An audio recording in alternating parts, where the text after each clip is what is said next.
I made this video because I've realized something huge.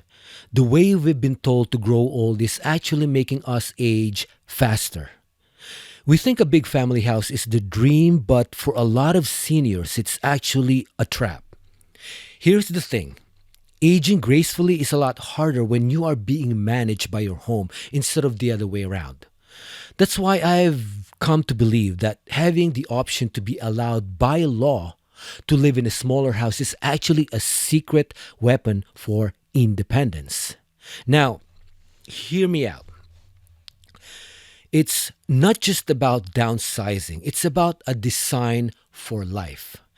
It forces you to stay active, simplifies your maintenance, and keeps your mind sharp because every square inch has a purpose. Let me show you why small living is a big deal for staying young.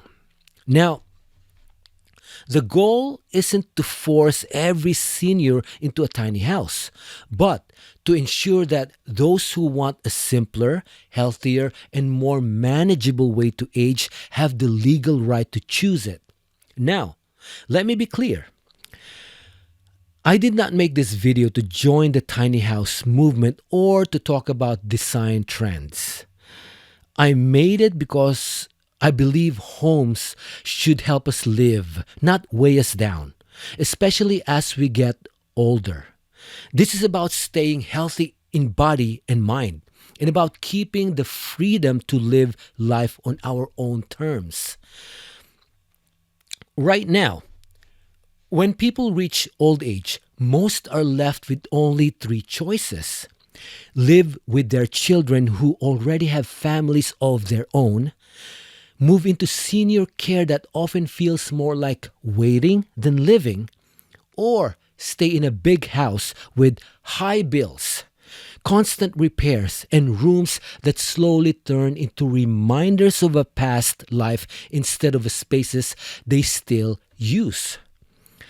I am not here to romanticize tiny homes or treat them as a trend lifestyle for people who already have everything they need. Not that there's anything wrong with that. I am talking about real options for people who simply want to stay independent, capable, and close to the life they have built over many years. And I ask you this: if you are young, strong, healthy, or financially secure right now, what will your choices be when time slows down and your world starts to feel smaller and tighter? Would you rather grow old in a system that controls how you live, or would you rather have the freedom to still be yourself and live your full potential? Now, if you're one of those people who are set for life financially, then you can just sit back and enjoy this video and consider yourself lucky. But for those people who may never have the luxury of retiring to a large, beautiful home, financially, they deserve the same chance to live with dignity, peace, and meaning just like you would want for yourself, right? Now, think about how this reality affects older people in a personal way. Many seniors still live in the houses where they raised their children. These homes made perfect sense when they were younger, stronger, and able to handle repairs, gardening, and physical work. But as time passes, taking care of a big property becomes harder and more stressful. The children move out and build their own lives, but the costs of a large home never move out. A two-story house slowly turns into a maze of risky stairs. A big yard slowly becomes a burden rather than a joy. Roofs get old, pipes leak, heaters and air conditioners break down, and the repair bills can easily reach thousands of dollars. For someone living on a fixed income, that is a heavy weight. They become what people call house rich but cash poor. They own a big house that looks impressive on paper, but they can barely afford to stay in it, and they cannot easily leave. Most seniors do not actually want to go far away. Their doctors, their friends, their places of worship, and their routines are all nearby.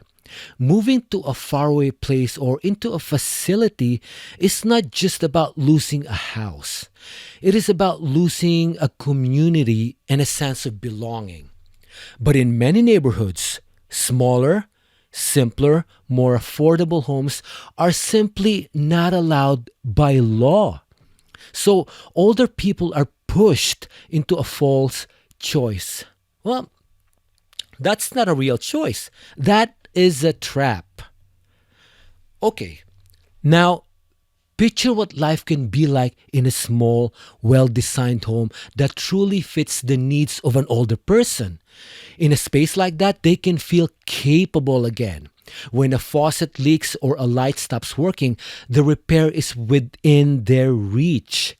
There are no forgotten rooms or corners gathering dust, waiting to surprise them with a big problem. The space matches their current stage of life, which creates confidence rather than fear. It replaces constant worry with a quiet sense of calm. Instead of walking through empty bedrooms that remind them of children who have moved out, they move through a home that fits who they are today.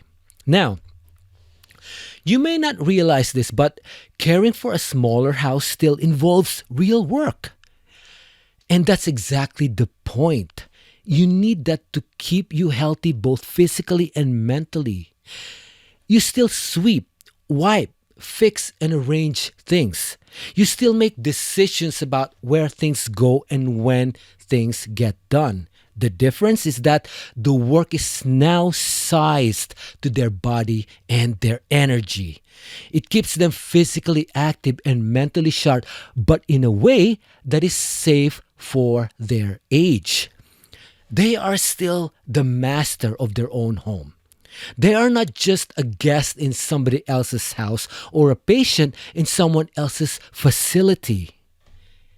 In that sense, the home itself becomes a tool for staying healthy and staying in the game. So, when I talk about smaller homes, I'm not really talking about square footage. I'm talking about the size of life that fits just right. A home where you can move freely, think clearly, and feel present, not buried under things you no longer need or memories you can no longer manage. This isn't about less, it's about more of what truly matters. More time, more health, more peace, and more control over the life you've worked for. And that's just not for the elderly. It's for everyone who wants a future where we age with strength and confidence, not fear and dependence. Imagine neighborhoods built with this vision in mind, pockets of smaller homes where seniors, families, and young people all live side by side, where experience is shared, not isolated, where aging means staying in your community, not disappearing from it. If we choose to rethink what home means today, we can change how we live for decades to come. Because when our homes evolve with us, they don't just hold our past, they protect our future. So maybe the question isn't, can we afford to downsize? Maybe it's, can we afford not to? Because in the end, a smaller house can open the door to a much bigger life. And if you're wondering why change like this is still so difficult, well, you're not alone. A lot of it comes down to rules and habits that most of us never see, how our towns are planned, what's allowed on each piece of land, and who those rules really end up serving. I made another video that talks about this side of the story in simple, clear language. You can click the link on screen or in the description. It's called The System That Keeps Tiny Homes Illegal. Watch it next if you want to understand in plain terms what's getting in the way of smaller, smarter, more humane homes for ordinary people.